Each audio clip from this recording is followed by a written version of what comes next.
Assalamualaikum warahmatullahi wabarakatuh. Perkenalkan, kami dari kelompok 5 yang beranggotakan 4 orang. Yang pertama yaitu Saya Ikhlas Rahmal. Saya Ihsan Sadi Praja. saya Laila Sasmita. Saya Fidawi Nursi. Baiklah, kami akan menampilkan uji SPSS. Yang pertama yaitu materinya menentukan median, modus, kuartil, histogram, dan Ya. mean. Yang kedua yaitu uji validitas. Yang ketiga uji reliabilitas. Yang keempat uji normalitas. Yang kelima uji homogenitas. Yang keenam uji hipotesis. Yang ketujuh itu uji regresi. Baik, langsung saja ke materi yang pertama, yaitu kita akan menentukan mean, modus, median, kuartil, dan histogram dari data skor hasil ujian matematika 15 orang siswa. Langkah-langkah pertama yaitu kita salin dulu skor ini.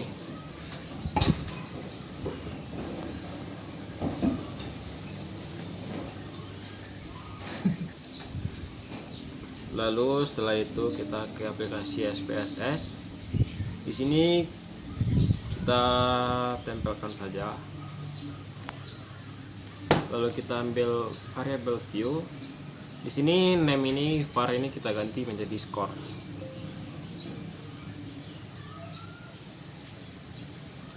Lalu desimal di sini kita ganti menjadi 0. Nah, setelah itu kita klik analyze, lalu masuk ke deskriptif statistik, lalu frekuensi. Lalu skor ini kita pindahkan ke variabel. Setelah itu klik statistik. Lalu kita akan mencarinya mean, median, modus, lalu kuartil. Setelah itu klik continue. Dan setelah itu kita jangan sampai ini centang, kita nonaktifkan saja. Lalu klik OK. Lalu kita klik centangnya, lalu OK. Dan ini hasilnya. Kita akan melihat median 8,13, median 8, modus 8, dan jumlahnya 122. Q1 25, Q2 50, Q7 nya 75. Selanjutnya kita akan mencari histogram. Langkah yang pertama yaitu kita klik dulu analyze-nya. Setelah itu deskriptif statistik, lalu frekuensi. Di sini kita akan mengklik yang charge. Setelah itu kita pilih yang histogram, lalu kita centang, kita gambar curve-nya, lalu continue. Nah, setelah itu kita klik OK.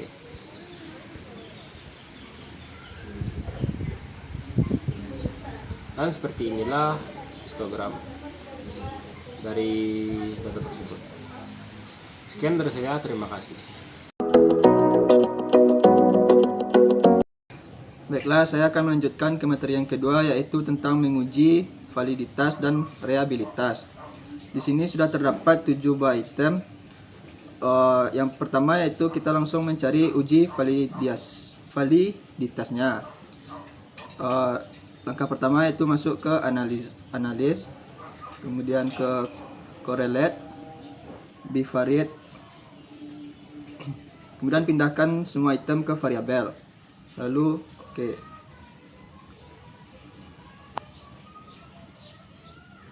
Jadi di sini sudah terdapat jumlah dari ketujuh item.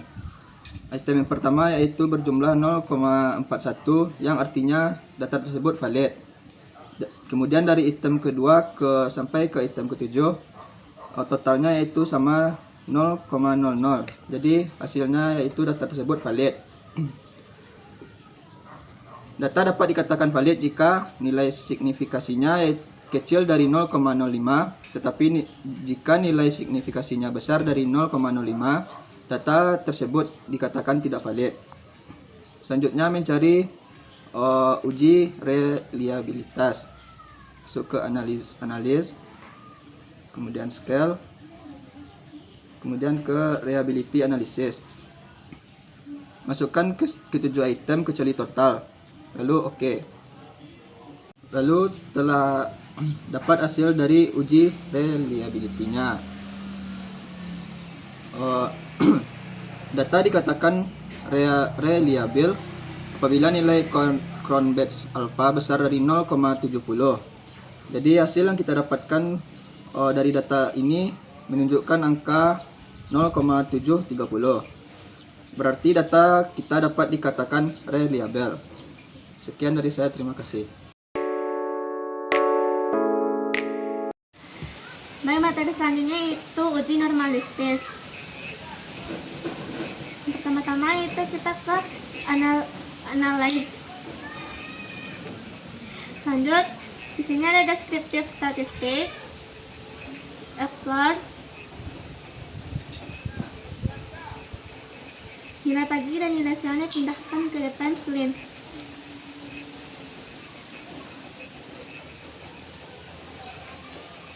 Di sini kita pakai normality plus with type.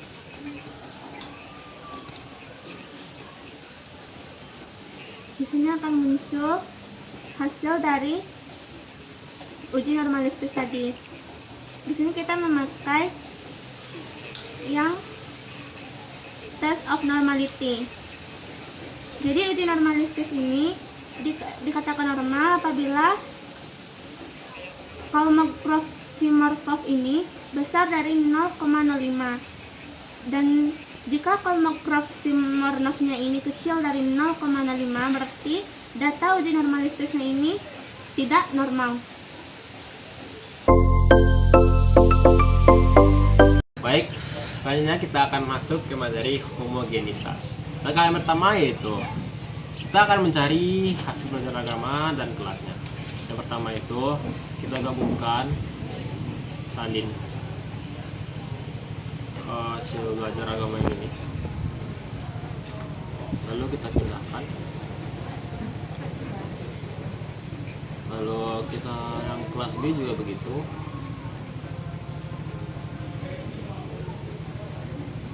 Kita gabungkan ke bawahnya, lalu untuk kelasnya juga kita akan gabungkan.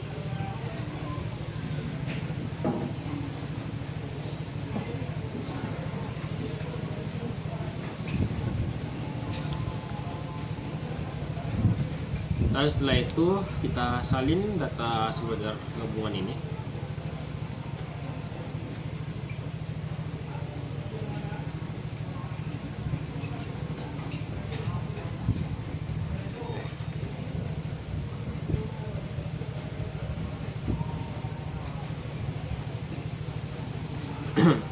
Kita salin data hasil belajar gabungan ini, lalu kita masuk ke aplikasi SPSS.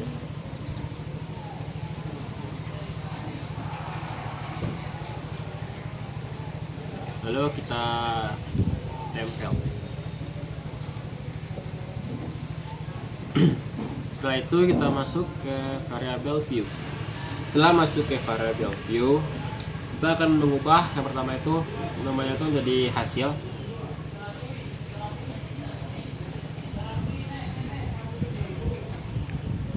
Yang kedua yaitu kelas.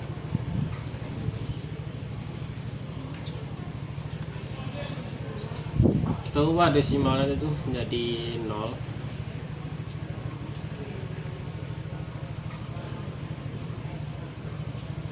Dan label ini kita ubah menjadi hasil belajar agama.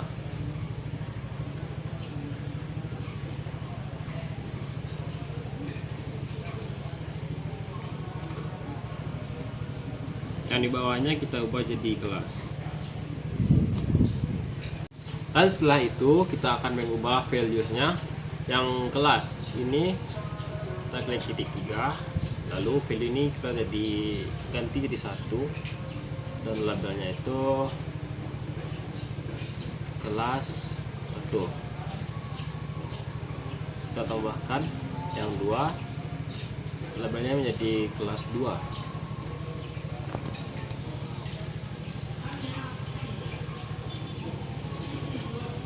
Lalu klik ya. Setelah itu klik OK. Dan setelah itu kita kembali lagi ke data view, lalu kita ambil analyze. lalu compare means, lalu K1 Wea Nova. Nah, setelah itu hasil belajar agama ini kita akan pindahkan ke dependent list. Dan kalau kelas kita pindahkan ke faktor. Setelah itu kita klik option. Nah, di sini harus kita centangkan dulu homogeneity of variant testnya. Setelah itu klik continue. Nah, setelah itu baru bisa kita klik OK.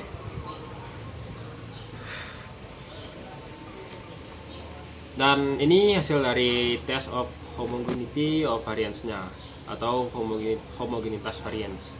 Signifikasinya itu 0,273. Nah, dimana jika nilai signya lebih dari 0,05, maka distribusi data tersebut bisa dikatakan homogen. Sekian dari saya, terima kasih.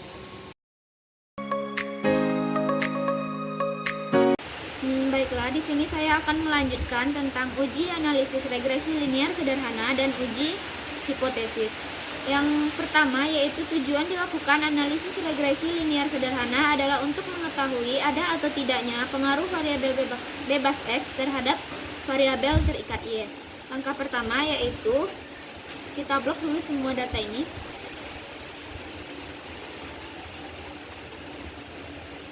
Salin.